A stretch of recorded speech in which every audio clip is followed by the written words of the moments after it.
Ya, Assalamualaikum warahmatullahi wabarakatuh. Kita masuk ke pertemuan ketiga dari mata kuliah pengelolaan limbah B3. Kali ini materi yang saya sampaikan adalah karakteristik dan klasifikasi limbah B3. Capaian pembelajaran mata kuliah adalah mahasiswa mampu mengidentifikasi karakteristik dan klasifikasi limbah B3. Sesuai kontrak kuliah ya, karakteristik dan klasifikasi limbah B3 pertemuan ketiga.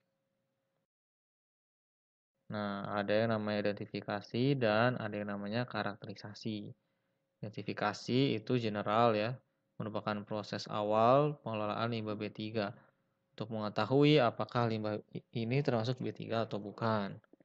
Nah, karakterisasi merupakan salah satu proses identifikasi, menentukan apakah suatu limbah sebagai limbah B3 atau mengapa sebuah limbah dimasukkan dalam kategori limbah B3. Bila limbah berkategori limbah B3, penanganannya menganut konsep cradle to grave. Nah, silahkan kalian cari tahu apa ini cradle to grave dan isi di kolom komentar. Menurut PP 101 tahun 2014, B3 merupakan zat, energi, dan atau komponen lain yang karena sifat, konsentrasi, dan atau jumlahnya, baik secara langsung maupun tidak langsung, dapat mencemarkan dan atau merusak lingkungan hidup dan atau membahayakan lingkungan hidup, kesehatan, serta kelangsungan hidup manusia dan makhluk hidup lain. Jadi keywordnya adalah bisa mencemari lingkungan dan juga membahayakan kesehatan manusia maupun makhluk hidup lainnya. Limbah B3 adalah sisa suatu usaha dan atau kegiatan yang mengandung B3. Menurut US EPA, limbah B3 adalah limbah dengan komposisi kimia yang dapat menyebabkan penyakit, kematian, atau efek berbahaya lainnya bagi manusia dan makhluk hidup lain jika tidak dikelola dengan baik atau ketika dilepaskan ke lingkungan. FD Water Framework Directive tahun 2015, limbah B3 didefinisikan sebagai limbah yang memiliki satu atau lebih 15 properti berbahaya yang terdapat dalam list di Aneks 3 WFD. Jadi definisinya cukup banyak ya, tapi yang kita bahas adalah karakteristik dan klasifikasi limbah B3 di Indonesia. Menurut PP 101 tahun 2014, diantaranya adalah mudah meledak, mudah menyala, reaktif infeksius, korosif, dan beracun. Mudah meledak, ini contohnya ya, mungkin kemarin ledakan di Beirut cukup menggambarkan betapa berbahayanya limbah B3 yang tidak ditangani dengan baik. Jadi dia dapat meledak pada suhu dan tekanan standar, dapat meledak atau mengalami ya reaksi kimia atau fisika yang menghasilkan gas dengan suhu dan tekanan tinggi yang dengan cepat dapat merusak lingkungan sekitarnya. Cepat sekali kan terjadi ya, contohnya TNT ya. TNT bahan peledak. Ujinya bisa menggunakan methods of evaluating explosive reactivity of explosive contaminated solid waste substances.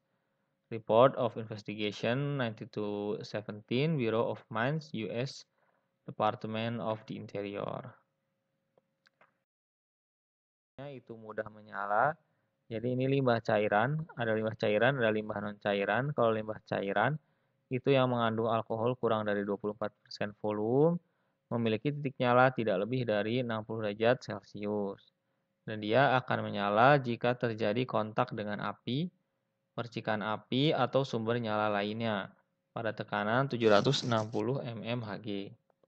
Sedangkan limbah yang bukan cairan, pada suhu dan tekanan standar, itu mudah menyala melalui gesekan, penyerapan uap air, atau perubahan kimia secara spontan. Dan jika menyala dapat menyebabkan nyala terus-menerus.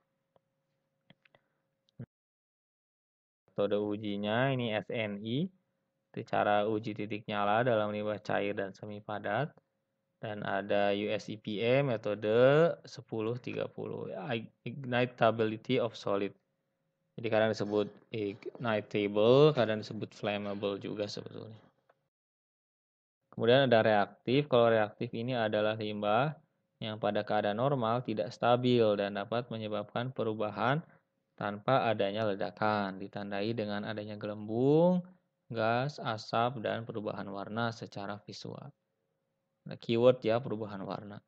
Dan jika bercampur dengan air berpotensi menimbulkan ledakan, menghasilkan gas, uap, atau asap. Contohnya limbah sianida, sulfida yang pada kondisi pH 2,5 sampai 12,5 dapat menghasilkan gas, uap, atau asap beracun. Metode ujinya US EPA metode 1040 dan ada metode 1050 untuk dari US EPA juga untuk substance likely to spontaneously combust. Infeksius, nah ini mungkin yang banyak ya tahun ini akibat pandemi corona, limbah medis padat yang terkontaminasi organisme patogen yang tidak secara rutin ada di lingkungan dan organisme tersebut dalam jumlah dan virulensi yang cukup untuk menularkan penyakit pada manusia rentan. Metode ujinya apa AWWA 9260 untuk bakteri, 9510 untuk virus enterik, dan 9610 untuk fungi. Yang hasil ujinya dibandingkan dengan daftar mikroorganisme penyebab infeksi yang diterbitkan oleh instansi yang bertanggung jawab di bidang kesehatan. Kemudian ada korosif, kalau ini pH yang kurang dari 2 untuk asam, dan pH yang kurang dari 12,5 untuk basa. Nah, sifat korosif ini dapat dilakukan dites ya dengan cara mencampurkan limbah dengan air sesuai dengan metode yang berlaku. Contohnya ini HCl ya kalau yang asam. Nah, ini menyebabkan tingkat iritasi yang ditandai dengan adanya kemerahan atau eritema dan pembengkakan atau edema. Sifat ini dapat diketahui dengan melakukan pengujian sesuai metode yang berlaku pada hewan uji mencit. Metode ujinya ada di SNI dan US EPA juga ada di OECD. Kemudian beracun, kalau beracun itu limbah yang memiliki karakteristik yang berdasarkan uji TCLP, LD50, dan Supronis. Ini berbagai uji yang berbeda ya. Dengan standar ditetapkan pada lampiran 3 pada PP 101 tahun 2014 untuk TCLP.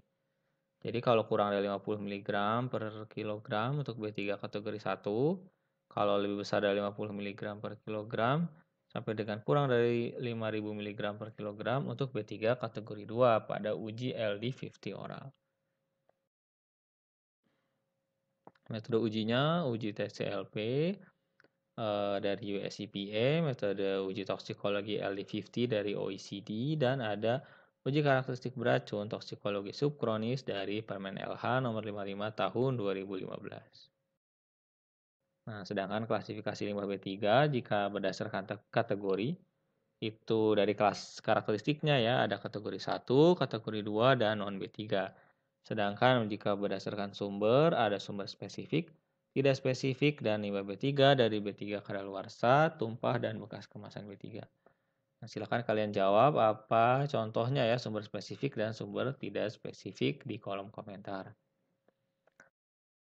Kategori 1 itu dia punya efek langsung pada kesehatan ya, contohnya asam, basa, PCB, dan sebagainya. Kalau kategori 2 ini efeknya kronis ya, lama, baru terasa oleh makhluk hidup atau terasa di kesehatan. Contohnya steel slag, copper slag, activated carbon, dan sebagainya. Ini flowchart ya, penentuan dia limbah kategori 1 atau kategori 2 atau non B3.